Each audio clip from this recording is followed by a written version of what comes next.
Sagittarius, welcome to your weekly reading. Let's check out the energies and spirit voices to help get you started on an amazing week ahead. Let's play the game and make sure we are ahead of it. Your first card out for the week, Sagittarius, is Seven of Wands. That second card out is a Knight of Swords. Third card out is the Path card, which is the Hermit. Love the Hermit card. And the fourth card is the Two of Cups.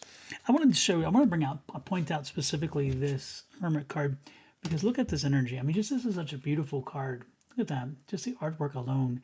This is Ciro Marchetti. He's done a number of decks. This is one of his many decks. This is the Gilded Tarot, and I just absolutely love his work. And there's so much energy from this deck. Now let's get to the reading itself. Let's start with a basic understanding of the Seven of Wands. Seven of Wands is, people coming at you, a lot of people with various things, and some people you may not even trust, some people who may not be looking out for your best interest. This is kind of that energy. The second card is the Knight of Swords. Knight of Swords is a risky kind of card. It's a nice aggressive card, and sometimes it can pay off well. But if you're not careful, what this riskiness is that you're making decisions based on emotions, based on not having a strong facts, and so you're just kind of running with your hair on fire, if you know what I'm saying.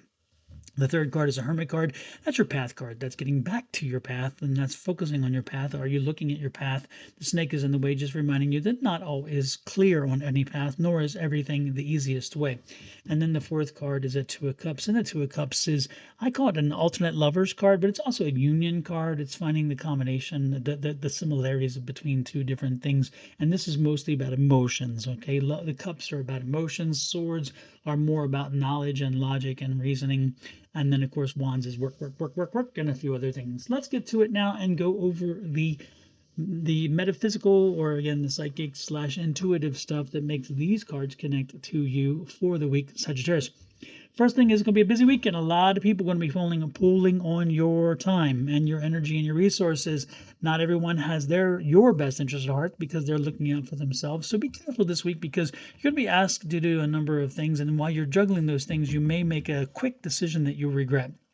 So we don't want to do that, okay? Again, a lot of people pulling at you, a lot of people having this, that, and the other, a lot of things competing for your time. Let's make sure we don't make the mistake of being so busy and so overwhelmed and working that we do allow ourselves to make a quick judgment call that maybe isn't the best call. Again, no rash decisions.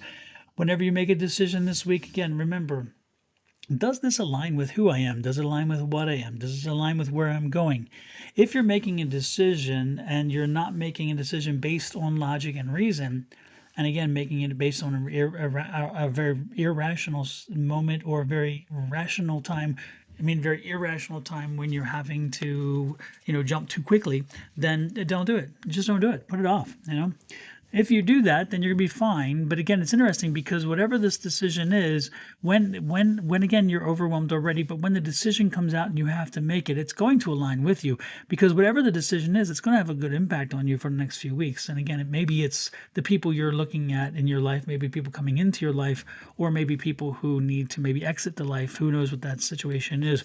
But the good part is I see that there is a common thread here, and that is again, we're not going to allow ourselves to be so overwhelmed that we can't make reasonable decisions. Any decisions we make are going to be based on, again, a logical, sound foundation that does this align with me and where I'm going. And if it does, then you made the right choice and move forward. Let's get some clarification. I love this.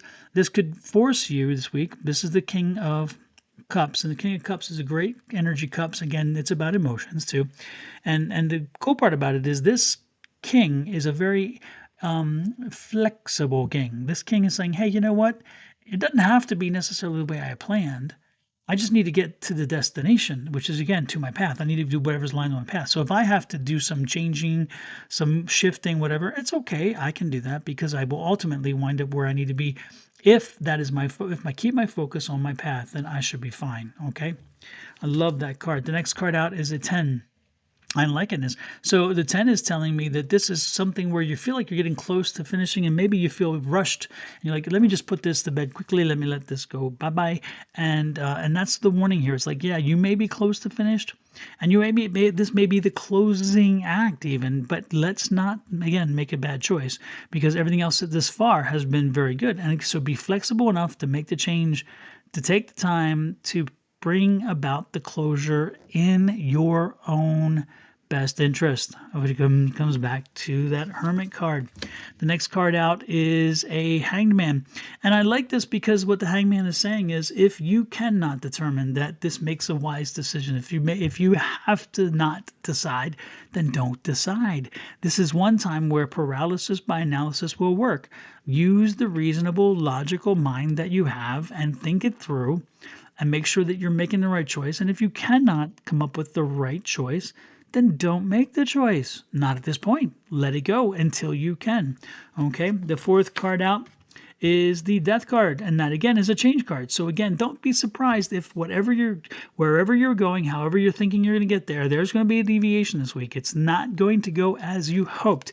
However, when you deviate, make sure you do it wisely and not with quickness of resolution, because again, resolution is not the key. The key is you staying on your path and making choices that make sense. Watch out for the snake, which means watch out for some of the people who may be setting you up for the bad choice. Okay. More importantly, if you can't determine what the best choice is, don't make it. Ultimately, the choice will be proven to be which one it will be. It'll show itself. And when it does, you'll make the changes necessary to make that work for you, because the Death card is there, and the Death card is about the change, which you institute the change. So again, you will ultimately make the right decision. The Queen of Pentacles here, she says ultimately you're going to prove to make the right choice, because that's what you do with the Queen, and she's the patient happiness queen. And then abundance is there too, because again she brings in all of the signs. And then you have here this this 10 of swords, so you're putting something to rest. Again, this that closure we talked about, just closing it in the proper way, which I'm loving it. Okay, and then ultimately look at this, the Chariot card, and that Chariot card is a wonderful card. It's that achievement card, it's the victory, it's the moving forward. So I see a lot of movement here with this. Again, you will eventually make the right choice. You don't have to jump on the immediate choice. If it doesn't feel right, don't do it. Eventually, you'll get it done, and when you do, you will have success.